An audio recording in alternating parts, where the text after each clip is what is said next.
Yo guys, what is good? We are live. We're live with the Twitter OG today. If you're on Inter Twitter, you must know about this guy at Forza Inter Haiti, or also known as Dave. What is up, bro? Thank you for coming on. Oh man, thanks for having me, man. What's up, man? We're here. Like we're winners. We got that swagger, and hey, why not? Why not? Why not come on with the legend Sharma, man, the video maker himself? Hey, hey, no, let's not go there. Dave always likes to send me or like suggest some compilations I should make of some random ass performances. Like you'll send me like, oh, can you do Saints 10 minutes against Genoa or something like that. I'm still waiting on those, by the way.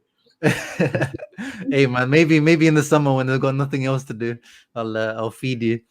But yeah, thank you for coming on, man. As you have seen on my channel this past week, I've been the celebration of the Scudetto. I've just been bringing on Interisti from all over the place to like spit their knowledge, spit their opinions.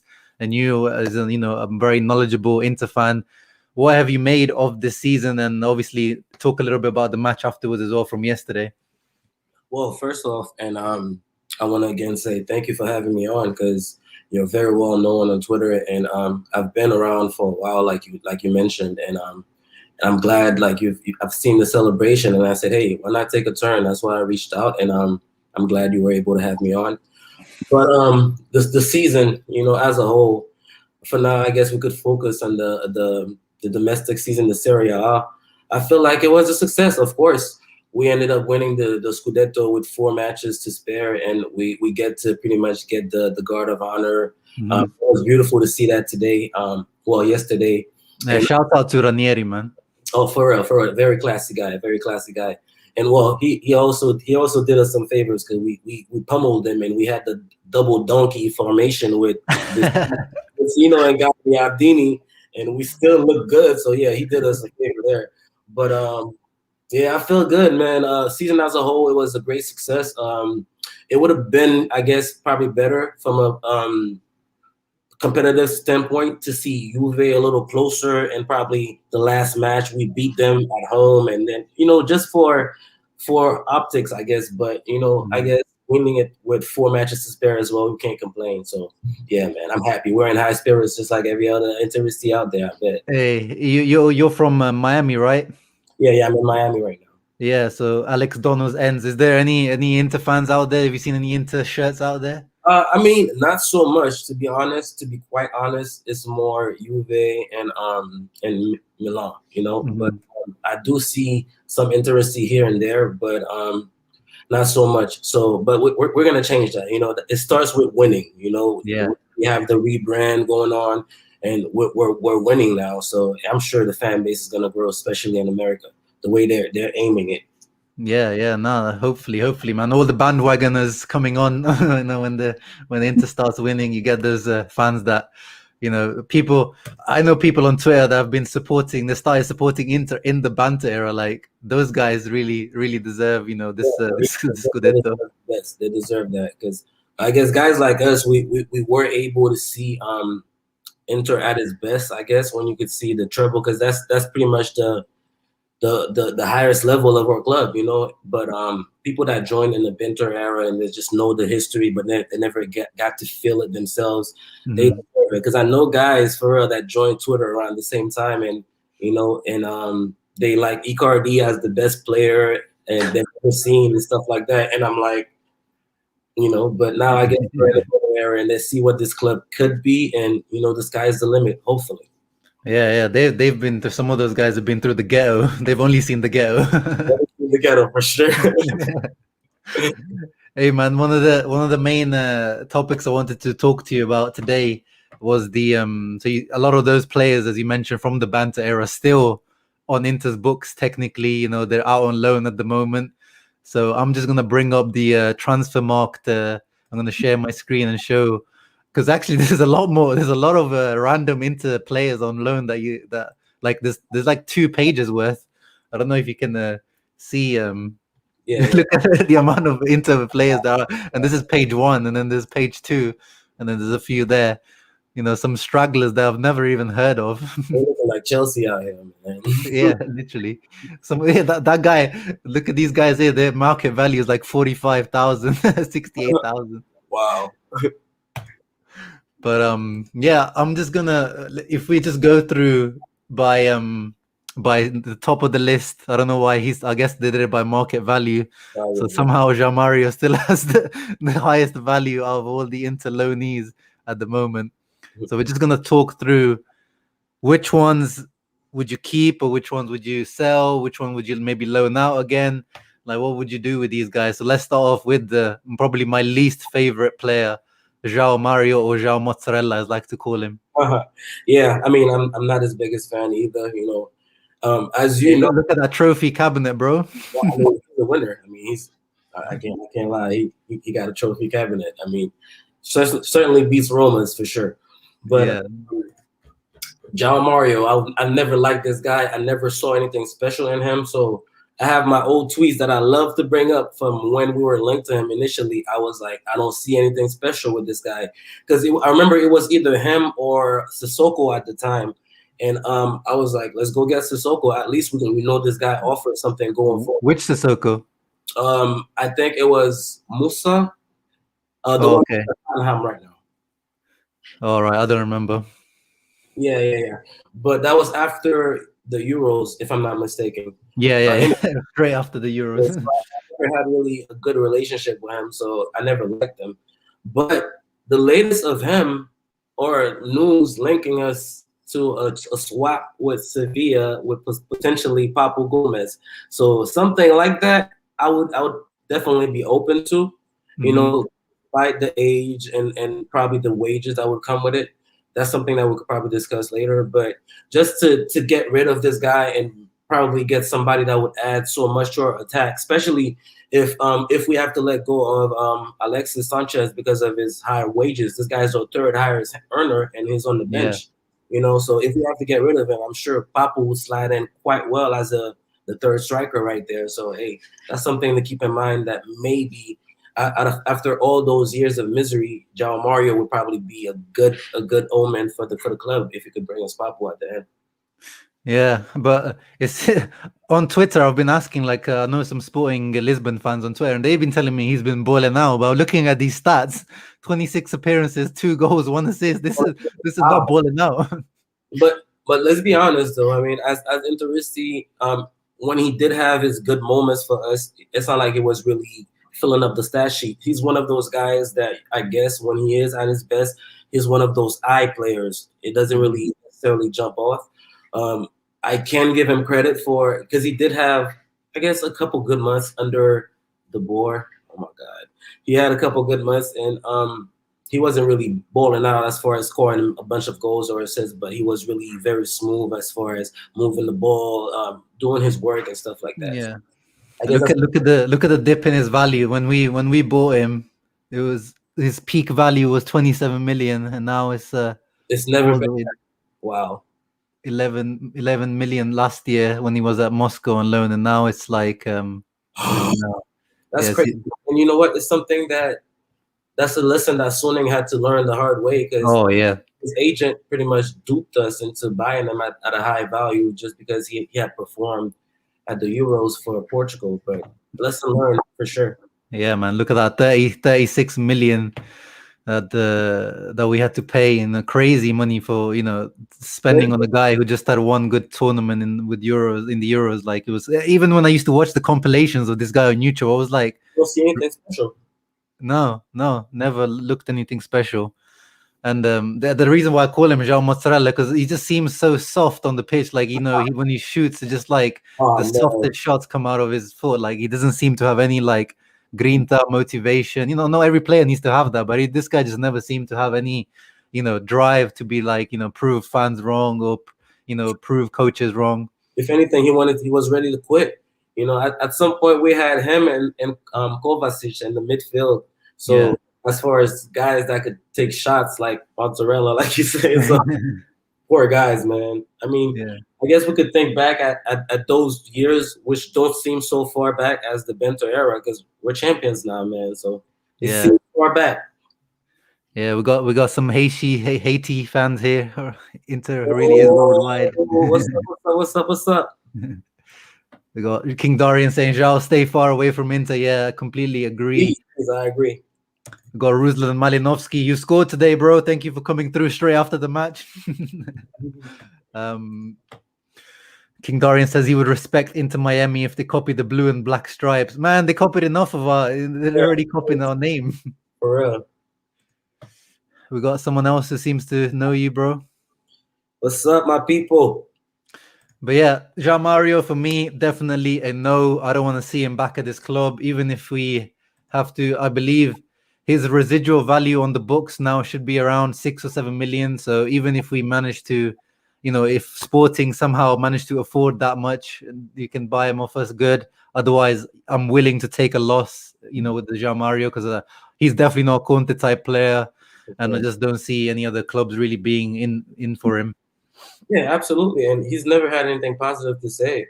Like, he was at West Ham talking shit about us, and Sporting talking shit about us. So I mean, at this point, it's like, okay, we both caught our losses. Let's agree to disagree and just let's make it happen. Let's leave.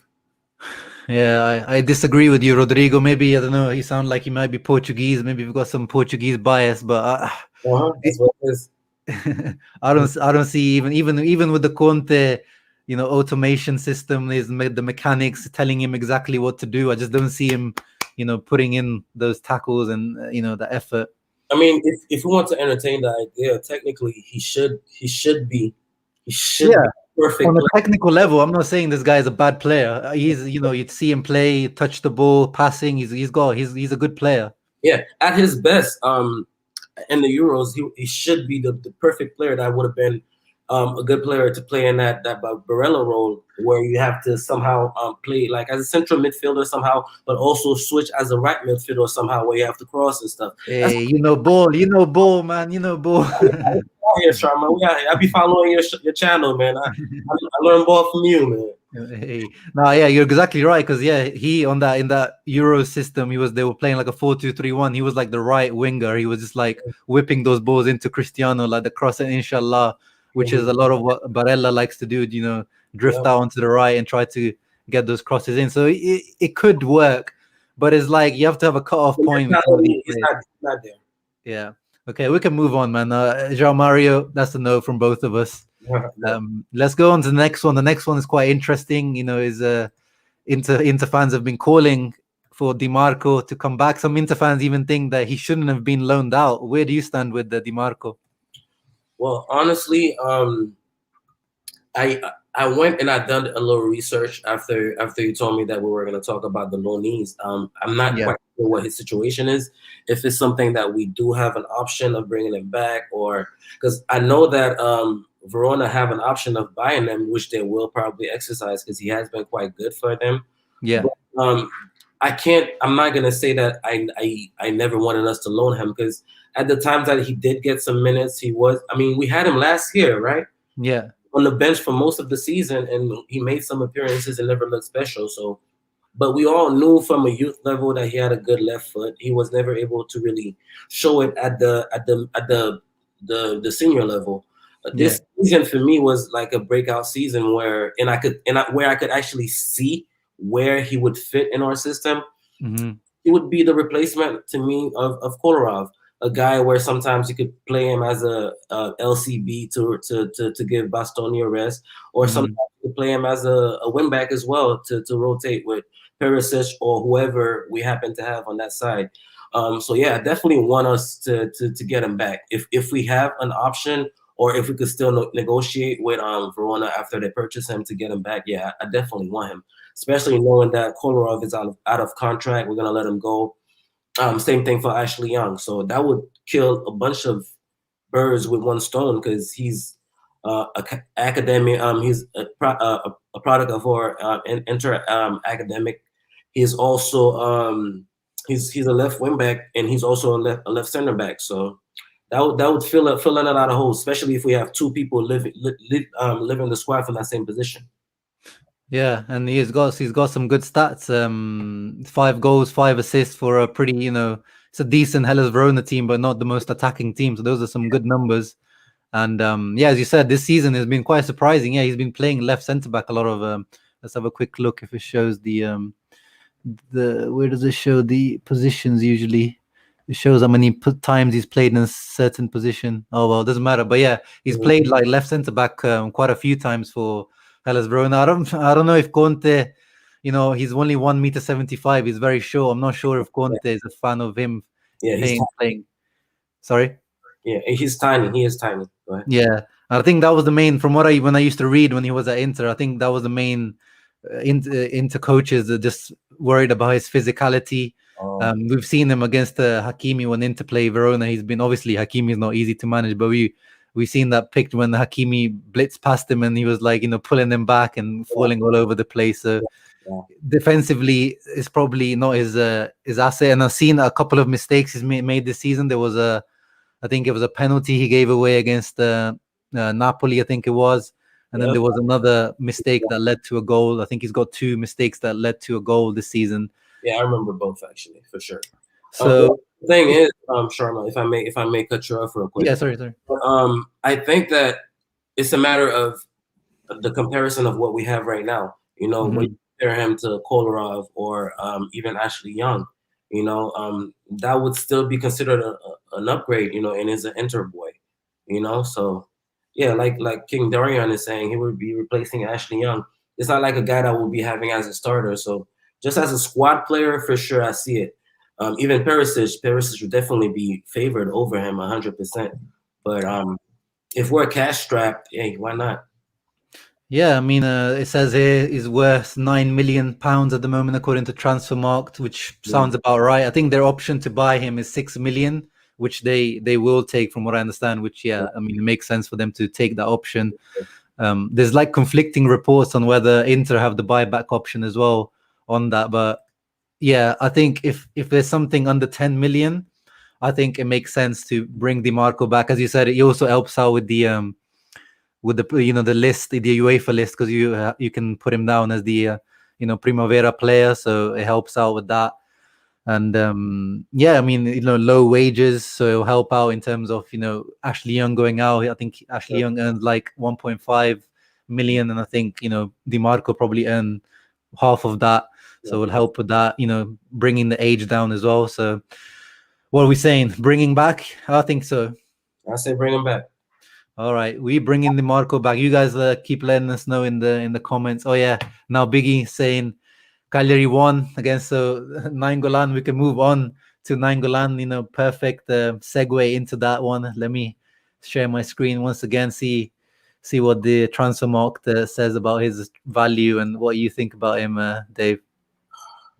Radja Nainggolan, 5.4 million according to Transfermarkt now. His value. Oh shit! Look, look what he's got under his trophies now. Shame.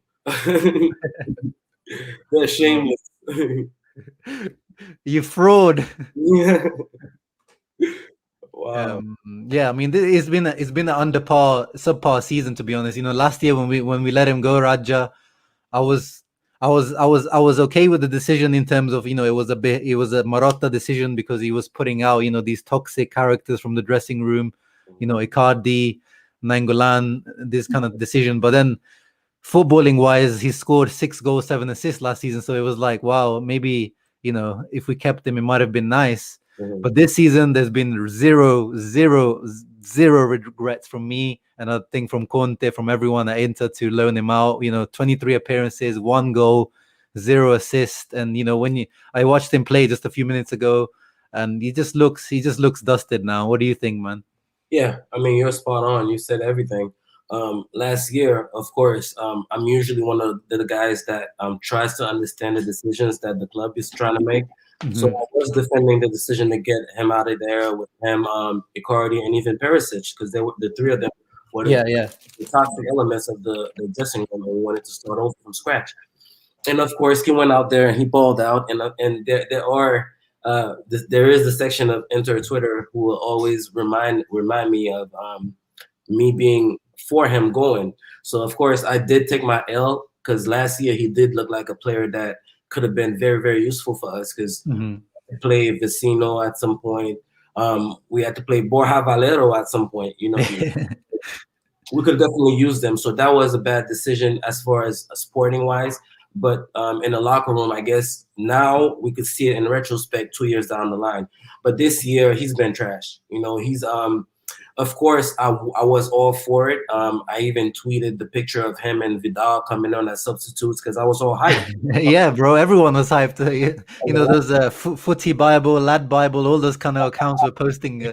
Oh, for real, man. And we I thought we were gonna have a badass midfield with those two, and turns out both of them disappointed. So yeah, this year he was really out of shape as well. You could tell when he first started for Cagliari, and he struggled. He played himself into some type of shape, but it's still the same thing. Like you said, only one goal. So he has been trash. Right now, I think that we are in a position where we have to pretty much bend to Cagliari's will. Since he already loves it there, he wants to stay there. So we have to make it happen so they can keep him. Because I think he earns like 3.5 million or something like that. Yeah, he's on a big salary. Yeah, we can't even touch those wages. So let's just get him out. You know, so I'd say out for Radja for sure. Yeah, man. Look at this this downfall as well from Radja. 40 million it was when he was in 2017 at age 29, and that we bought him around that time, and then it's just been tanking since then. It's like Dogecoin since yesterday. But yeah, what do you think in terms of if Cagliari, you know, looks like they will be staying up now, so they we did that deal, you know, we sent Godin pretty much for free to them because we couldn't, or we were trying to get Vidal in, and those wages we used to, the Godin went to them for free. Would you do something like that, or would you try to initiate some sort of swap deal with one of their players? You know, Cranio has been one guy that's been mentioned a lot. Obviously, we know the keeper situation for us is quite tricky at the moment. We definitely need someone. Cranio is someone I like, and I believe his value is around 10, 15 million. So he's not the most expensive option out there. Nandes, you know, there's other players. Would you do something like that? Yeah, most definitely. Absolutely. And funny, you mentioned the two players that I actually love from their squad. Cranio, I'm a big fan, even if he is a little small, I'll say, for the regular prototypical keeper. Nandes is a guy that even coming from South America, we were linked to. So for some reason, I've always kept an eye on him to see what we potentially saw in him. And definitely, like he's definitely a jack of all trades. Conte would definitely love him. He would put him in all types of positions, and I'm sure he would excel in all of them. Yeah, if they wanted to, my first hope was that they probably would get relegated, and then that point probably would bully them and just be like, you know what, take whatever we offer. But yeah, if we can work out a deal to somehow send Roger there and get an option or get some kind of discount on Cranio, I would definitely love it because Handanovic no longer, like, I can't trust him anymore. And right now, rumors are out that Roma, they're very serious on Musso, and they just got Mourinho, so they're always gonna want to spend money to impress him and stuff like that. So we're not gonna be able to get into any type of bidding war with them. So if Musso's gone, then Cranio is definitely the clear choice for me. So yeah, I agree. Yeah. Would you like, I don't know, it just seems like from whenever I read things about Inter, it doesn't seem like the goalkeeper situation still doesn't seem like a priority. Nope. What would you like? Would you go into this next season with Handanovic still as the number one? You know what? Let's be realistic.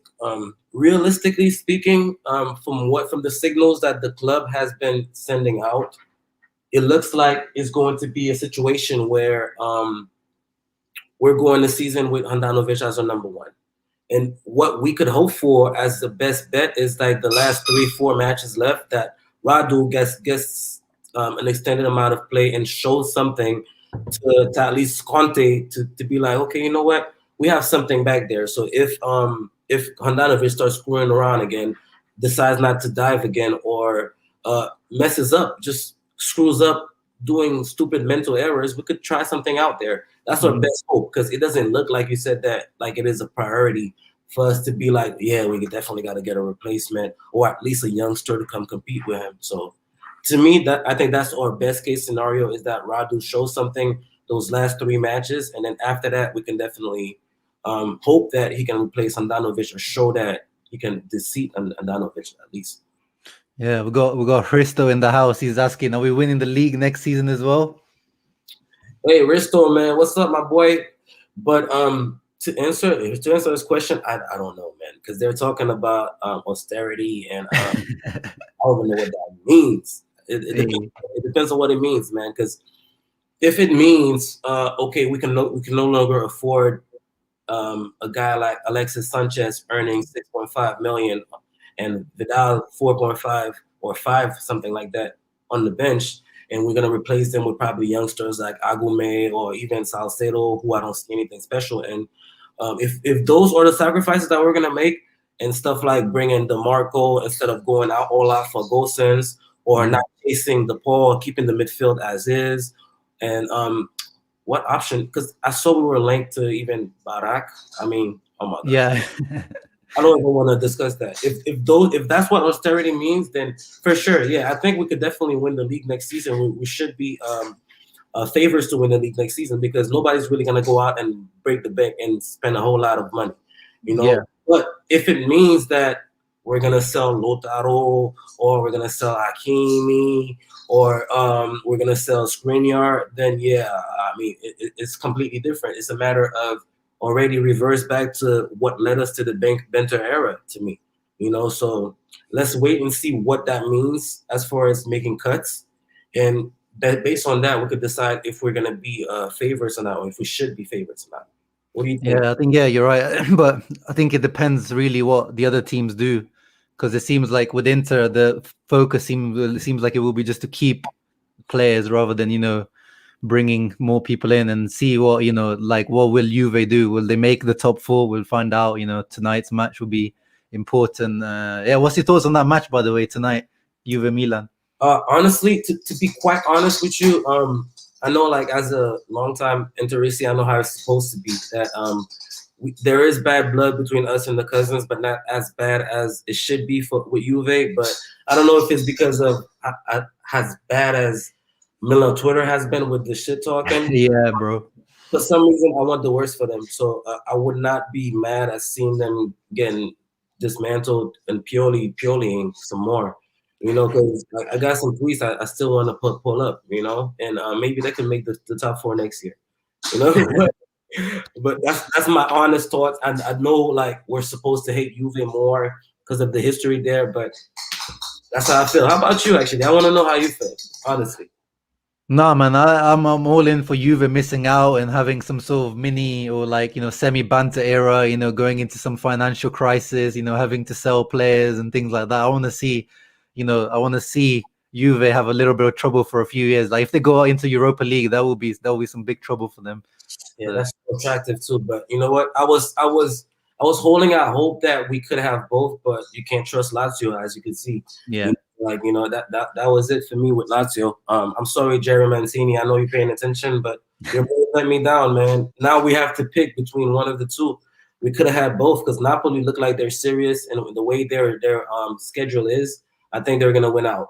Yeah. Of course, they're securing it. So it was going to be Lazio, but they don't look serious. So yeah. Hristo says he doesn't like Hristo is a big Musso guy. I've had him on my channel before. He's been on the Musso train for a while, and now he's on the De Gea train. Like, yeah, man. Austerity, Hristo. All right. De Gea is like the highest paid keeper in the Premier League, I believe, and transfer fee. Even if it reduces his wages, like you might as well just go and get Donnarumma if you're gonna get De Gea. I want to say the same thing for free. Yeah. So but anyway, we got a little bit sidetracked there. Let's go back onto our little mission, the loanee watch. Let me share my screen with you again. Let's see who next. Valentino. Oh yeah, you're right. The baller, the drip lord. I knew it. Yo, he's got a stacked trophy cabinet. Listen, they need to put a Scudetto there for him too. If they're gonna put one for Radja. Hey, send an email, man. I don't know. Hey, he's got 20 appearances, 2 goals. Obviously, one of those goals is probably gonna be the oh wait, let me just switch this off. is going to be one of the. Did it win? I don't think they have announced it yet, but it's definitely going to probably win the Puskas Award, right? But that scorpion kick. Yeah, man. Yeah. Oh yeah, I saw that. But my thoughts on this guy is well, I was reading the latest news, of course, and they don't seem like they were going to try to redeem him. Man, they put him everywhere this season. That's crazy. I mean, left wing, left mid, right wing, right back. That was one of the things about him when we were linked. It was that, okay, this guy, he's a jack of all trades. You can put him on the left, put him on the right, and stuff like that. Here's what I think. It's one of those situations like what really gave us the push this season to actually go in for the all in for the Scudetto is the fact that we were unable to spend in January, and we had to make do with what we had, and he had to go and work with Eriksson, and we saw what happened. He had to go work with Perisic, and we saw what happened. Now, this is a guy that I'm sure he approved, and I'm sorry, man, the puppies over there just being all loud. No worries. This is a guy I'm sure that he approves. So to a certain extent, it's his responsibility. The fact that we cannot sell him and he's coming back, he's going to have to put in the work. Him and Stellini, they're going to have to put in the work with Lazaro. We know the talent is there. I still remember that one assist he had. I don't remember. It was game winning assist. Who scored that goal? Was it to Lukaku? It was last season. I think so. Yeah. Yes, and so he has the talent. We know there's something there. It was a matter of tactical issues with him. Of course, he's not Hakimi, so he doesn't have the pace to make up for the mistakes. Like, because Hakimi gets caught out of position so much, Sharma. Yeah. Notice, but he just has those legs that he just catches. But the regular guy cannot make that mistake. So we could work with him tactically to make sure he understands his position, kind of like they did with Perisic. And I think he could be a functional player for sure. So that could also be a guy that we could use as the depth for either the left or the right wing back position. So I'm for. It's not like we have an option, but I'm for us actually keeping them and giving them a choice.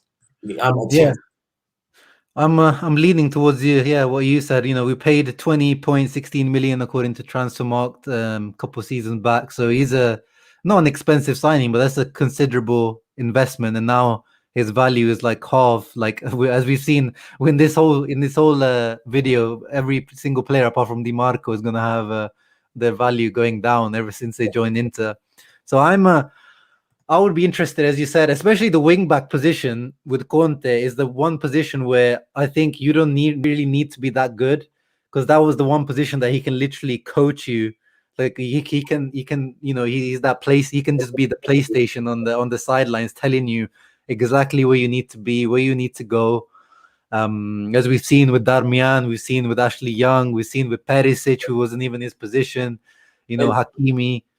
And if you say the first two you mentioned, Darmian, no disrespect to him, and Ashley Young, you could say that Lazaro is probably more talented than both guys, or it's probably more pacey, he probably could dribble more than both guys. So it's a matter of whatever it is you need to get in his head, you get it in his head so he can play.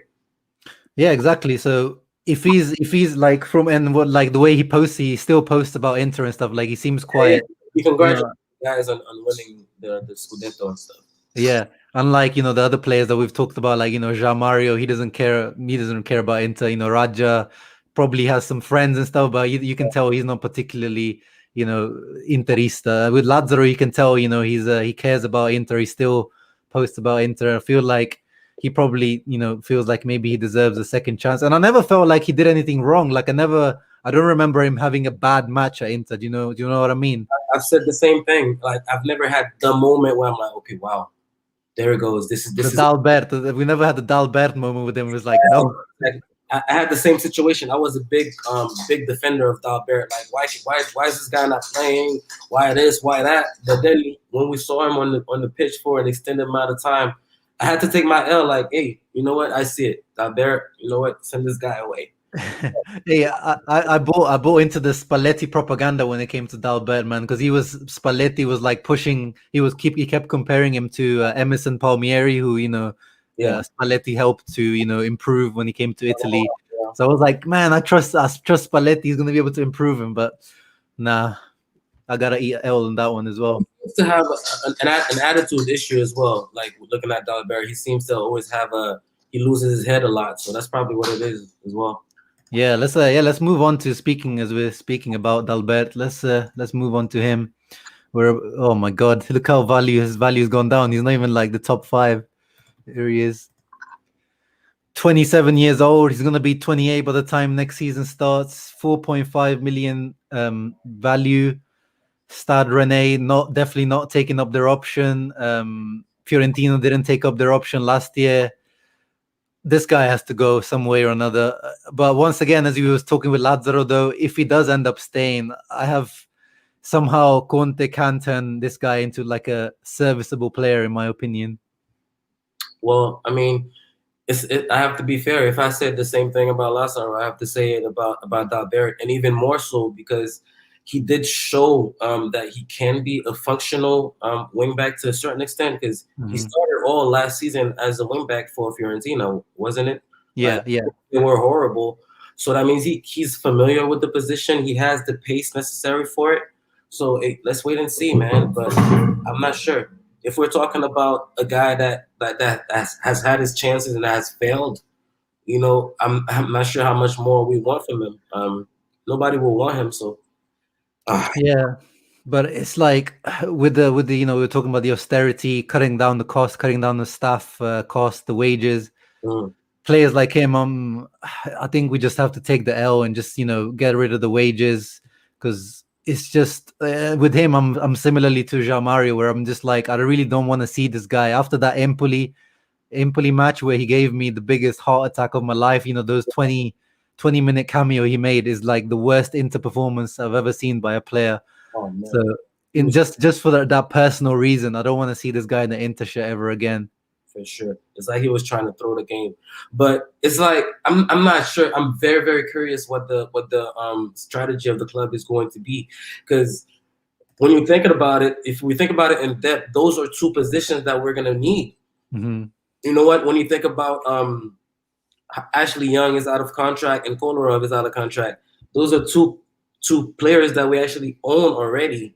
You know, like, is the club going to tell Conte, hey, you see what you did there with Eriksson and Perisic when you were crying saying they don't fit, and then we didn't give you nobody, and then now they're thriving? Do that same little magic with Dalbert and Lazaro, because look, we just lost 2 wing backs, and we're not going to go buy anybody else.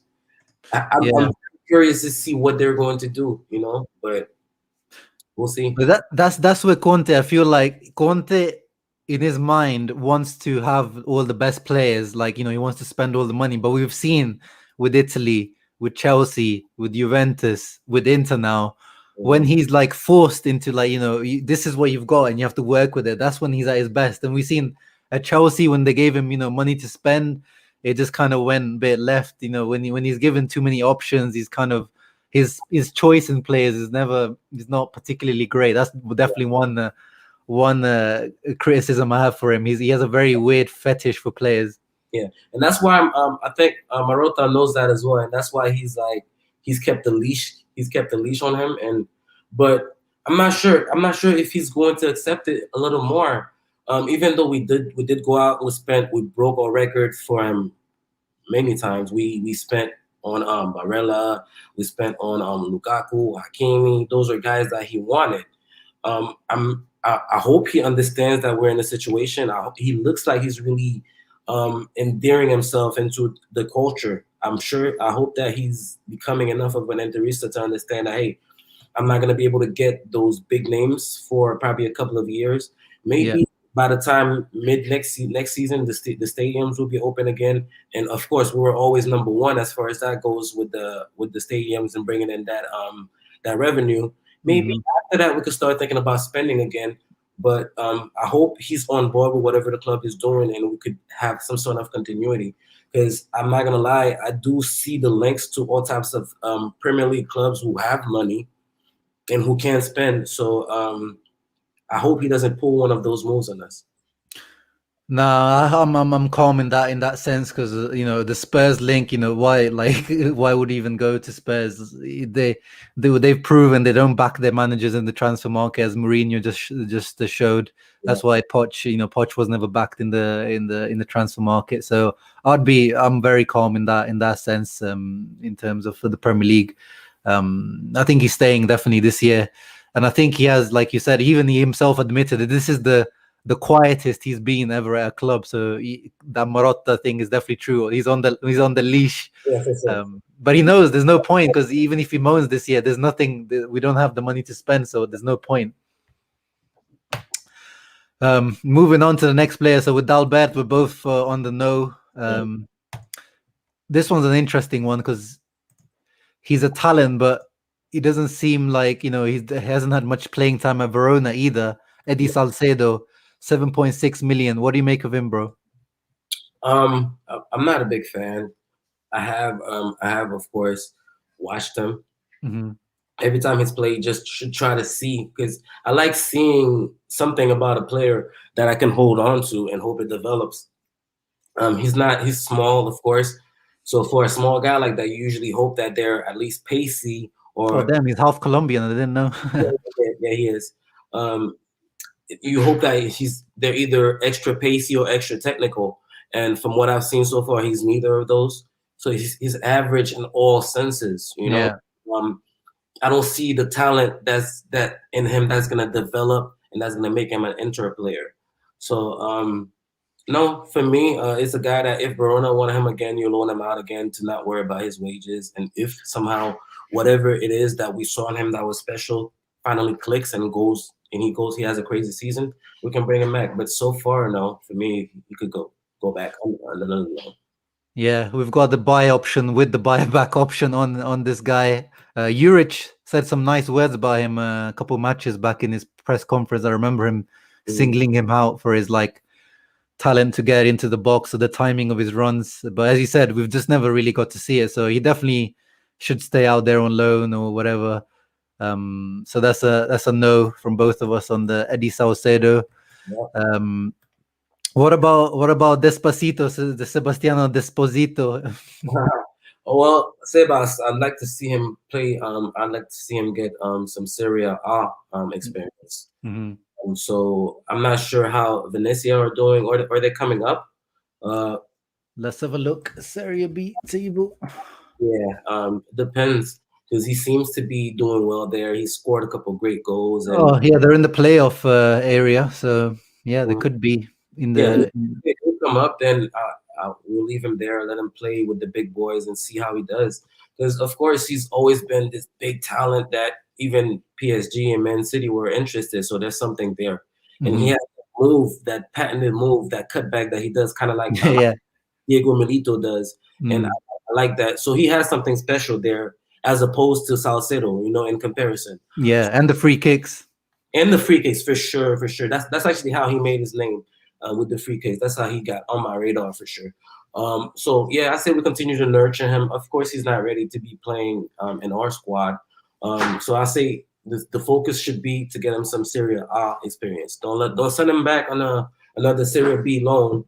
Let's get him some big league experience and see what he does. Yeah, I agree, man. He needs the big boy experience. Gravillon, I've never watched him play or anything, and I think they've got an option and they're taking up on him, so we can skip him. This one's a very interesting one, bro. Lucien Agume. Yeah, well, this kid, it is interesting in so many ways, man. Because, like you said, he's a guy that he came with a lot of noise, of course, because we beat some big teams to his signing. Man City were interested. I think also Bayern Munich were also interested, but he came to us. And what's interesting to me is, like, in the beginning of the season, he wasn't playing, and then towards the middle, he was like a fixture in the starting lineup. And then now towards the end, he hasn't been playing either. At the times that I have seen him play, of course, you see the quality there. He's so calm on the ball. He has the quality, and he's also physical. So that's a kid that, for sure, if we can't find him a place that guarantees that, hey, this guy is going to be one of your top guys that we're playing every day or every game, kind of like I'll say I guess Dimarco has had enough playing time for us to see what he can do. So I hope the same thing for Agome. If we don't have a place that could guarantee him that, I'll bring him back and be a vice Brozo. At least he can train with our guys, and that would be better than being on some Serie B bench to me, or some relegation struggling teams bench. Yeah, I agree. Like the thing with the Agume is he's got that. Oh yeah, no worries. To me, Agume's got this kind of thing where he kind of plays with almost handbrake. I think Conte can bring out something in Agume that he still needs to develop. Like when you're playing defensive mid, you need to have a little bit more about you in terms of going in for those tackles and being a little bit more everywhere. Because Agume, I'm not saying he's a lazy player, but you know what I mean. He's got this kind of lackadaisical way of playing. He kind of plays like nonchalant. Yeah. I think Conte can take him to that next level, like he did with Pogba. These types of players that obviously have the physicality, but you have to be able to use it in the right way. For sure. And he doesn't seem like a guy that has that natural nasty streak about him. He just seems like a boy, But to be honest, I have seen him actually stick in some nasty tackles, so he does have that in him somehow. And I like you said, Conte could definitely whip it into him. And again, I don't know if Conte wants to do that. That's the thing. It's a matter of, do you want to actually take on a player as a project to spend extra time with him when you could actually be focusing on other things? And I guess that's why we saw it's a time before we could see the development in Perisic and Eriksen, because to him it was like, yo, those players don't fit. I don't want them anyway. I didn't want them anyway, so replace them. But now when it came to the position that we couldn't replace him, okay, he took time with them. Like, okay, you know what? This is what I want in my system. This is what you do, and that's what we saw the improvement. Now, does Conte want to go spend time with 18 and 19-year-olds teaching them how to play football? I'm not sure. This guy has big ambitions, and I'm sure he wants to probably develop Barella further or develop Lukaku further, because he always says that about Lukaku. Like, he can give so much more. He's still, So those are the guys that he want to work with to make him even higher, so we could be competing in a European level. So I'm not sure, But if we're moving the way that the reports are saying, that we're gonna have to be, a bit more smart in the transfer market. So he's gonna have to, he doesn't have a great history with youth players, but he's gonna have to bring that side of him now. Like if he's gonna be here for a third year, which is like the longest he's been at a club since the Juventus times. For sure. Like it's gonna be about him being on board with the club. Is he gonna be on board with what we're gonna do? Yeah, so I hope whatever talks they have in the summer, the agreement that they come to, that's the smart way to do it. Like we've seen with the Atalanta, these teams, Dortmund, with these younger players, they have lower wages. You have higher ceilings. Maybe they drop stinkers here and there, but you gotta, if you're gonna reduce your budget, that's the way to do it. I don't wanna bring in like old players that have maybe lower wages and. The likes of I was fine with bringing in the likes of Vidal, Kolarov this season, because I was like, give Conte whatever he wants. I don't care if he wants Giaccherini, you want to bring Giaccherini out of retirement, give it to him. But moving forward, I want to see a little bit of the youth being trusted a little bit more, different strategy. I want to see less Kolarovs, more Dimarcos and Agumes, if you know what I mean. Yeah, I think what it is that most of us, we saw the opportunity, with Juve having Pirlo in charge and them showing their weakness the season before. That's what we're like, you know what, Vidal, okay, bring Vidal. Kolarov, yeah, bring Kolarov, whoever. And that's the result of it. Even if those guys haven't really contributed much down the stretch, you hear a lot about Kolarov is very helpful with his leadership. He always says the right thing. You hear those things, and they're usually unsolicited, So, I mean, those guys that have their values, he knew what he wanted, and those guys contributed to what we saw did the Scudetto, Hey, man, put some respect on Vidal's goal against Juve, man. Oh, yeah, that was a big goal after he kissed the badge, so he had to score. He had Hey, man, that's my favorite moment of the season. I'm not gonna lie, because it just felt, because I was defending Vidal the whole season, and that moment was like the redemption moment for Vidal fans. Yeah, not for sure. I mean, honestly, I'm usually called the yes man because I defend everything the club does most of the time. So yeah, of course I was defending that move, and yeah, it felt good. I'm still not sure what I'm going to do with my Kolarov agenda because he's never done anything. But hopefully he gets to play the next 3 games, gets some cheap assists, and I'll try to justify that. Hey, one free kick. That's what we want from Kolarov. One free kick. Hey, we got some love for our fades, bro. Got the freshest fades in the Twitter game, apparently. You know, Hey, we out here. We out here. Moving on to the last few ones. I'm not gonna do like every single one of them. And just the main guys that we want to talk about. We've got this guy we can ignore, Darian Marles. He went to like Genoa, and I think now he's in Basel. So I'm not sure what's happening with him.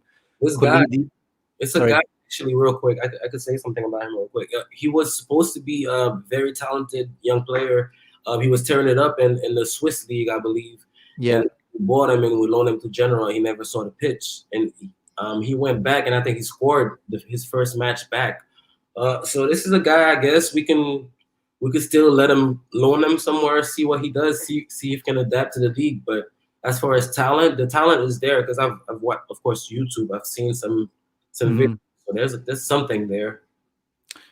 Yeah, well, I saw that goal that you're talking about. It looked like he reminded me of Ilicic, the way he was striking the ball. Exactly, absolutely, spot on. This Colidio guy, he was like kind of hyped a few years ago, but he seems to have just died down now. Yeah. Sure. Pirola, this is an interesting one because Conte actually singled him out in the preseason, not this year, the year before. I remember him singling him and Bastoni. Obviously, Bastoni, we've seen what he's gone on to do. But from what I hear, he's been quite decent for Monza in Serie B. Monza are pushing for promotion as well. And I think he is left-footed. So he's a left-footed centre-back. So he could be an option for to replace Kolarov. What do you think? Oh well, I mean, I'm all for it as well because as you said, like I've heard, I can't say I follow Monza or follow Serie B. No. Had all types of good he has all types of good performances, with the Serie B in the Serie B. So I want to see because it's still a big jump, Sharma. Yeah, definitely. The pace is bigger, the physicality, it just takes a big jump. So let's see what he could do with the big leagues first. So if anything, I probably loan him out to a team that I know he could play in. Probably send him to Urich because that's like a school over there. Send him to Urich's school of center backs. He could probably turn him into something special for us probably in the season. And if he could prove it, yeah, bring him back. But I don't think this kid could come from playing the Serie B to playing any sort of role in our squad, if I'm honest.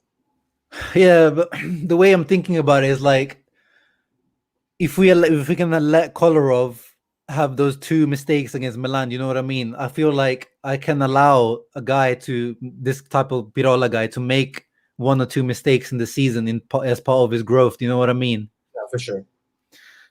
And physically he looks the part. Yeah, obviously, ideally, we should loan him out. But if in this austerity, whatever the situation is, if we can so obviously, I think next season as well, I think we'll definitely be pushing more to go further in the Champions League. We're not going to be accepting, just Serie A next year. So the more that we push the squad, we're going to need these types of guys to come in at some point. So I would be keen to bring Pirola back as a left-footed centre back because it's quite a rare.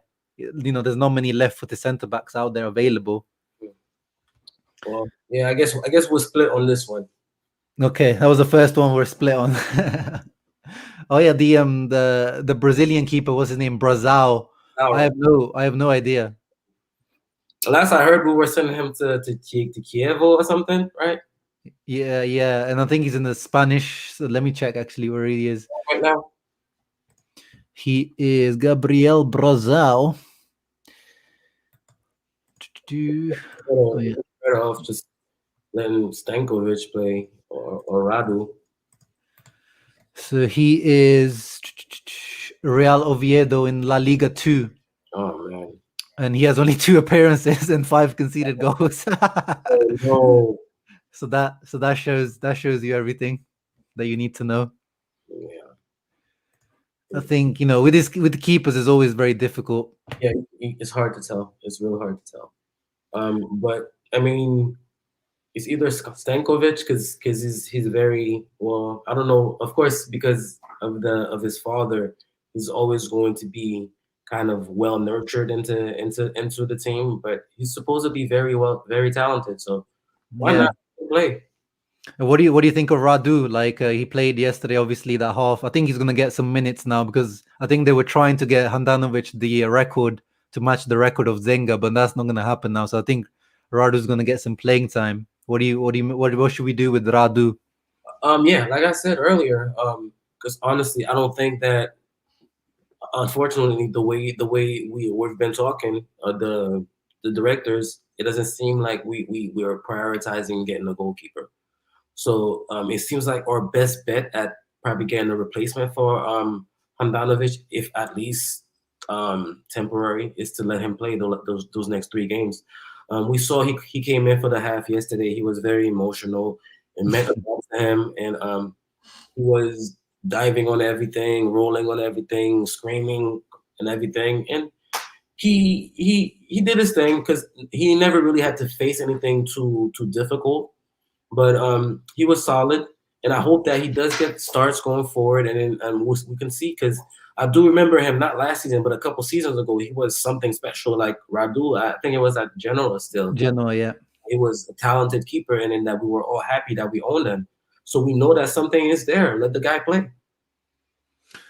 Yeah, no, I think as Nadim says, it seemed like there was a coincidence. I don't know if it was a coincidence. It was the starting lineup was the exact one of the losing team in the training match. You know, the one Inter showed in the on their YouTube channel. So yeah, it'll be interesting. I think Radu is definitely going to start against the. Well, we never know with Conte, but in my mind, it looks like it should be starting. Okay, I'd like to see that. Yeah, and yeah, you can see he's another like Pinamonti. We saw Pinamonti's emotion when he scored as well. Listen, this is a guy we gotta give him some love, man. This, I mean, as soon as I saw it, I'm like, hey, look, maybe Vice Lukaku's been there the whole time because he took it quite well, man. We know who he models his game after. That's exactly who he reminded me of, and I'm not even gonna say any names, but it's like, wow, look at this kid. I remember this kid, and he's left-footed, right? Yeah, no, he's right-footed. Is he? Oh, yeah, he's right-footed. Okay, yeah, but he did his thing, man, and I want to see him get more chances because that's another thing. That's another player that we just never saw that him fail on the pitch. We just hear Conte saying he's not ready, he needs to grow, he's this, is that, and of course we're paying this guy 12 million, and we're about to pay him more next year if the rumors are true. We have to trust his expertise. He sees him in training every day. If you say the guy's not ready, then we just gotta take the word.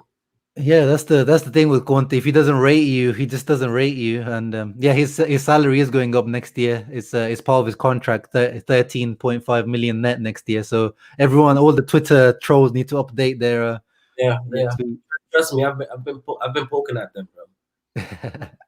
Hey man, I know you've been pro Conte from the beginning. Me too, man. Oh yeah, thank you, man. That was an interesting conversation. You know, talking about these guys that probably no one else is gonna ever talk about, but we out here putting some spotlight on them. Yeah, for sure. No, I should be thanking you, man. I had a great time. I just looked at the time; it's been an hour. It doesn't even feel like it. You know, it's always great to talk about our beloved Inter, man. And I wish we could do this often. So just let me know. Shoot me a message. I'm always available. We're gonna get on there. Yeah, for sure, man. For sure. I'm building up this list of people that I'm gonna start calling on regularly because I don't like talking for too long just by myself. I like having someone to bounce off. Yeah, no, you were really good. Anything to plug before you go? Hey man, shout out to my boys, the Brothers of the World Pods. I mean, I'm always on there with them, and they've been kind of busy lately. That's probably why they haven't been able to come out. But shout out to them. Shout out to everybody that's out here on Inter Twitter, even the ones that I don't like. You guys deserve the Scudetto. Even the fake ones that wanted Milan to win, it's for you as well, I guess. Hey, no names. But nah, man. Appreciate that. Appreciate you for coming on. Everyone that's in the stream right now, there's 22, 23 people. Make sure to leave a thumbs up before you leave and subscribe and follow. My guy Dave is a recommended follow on Twitter. He's always spitting some good knowledge. Hey, man. Thank you, everyone, for joining, and Forza Inter. Forza Inter.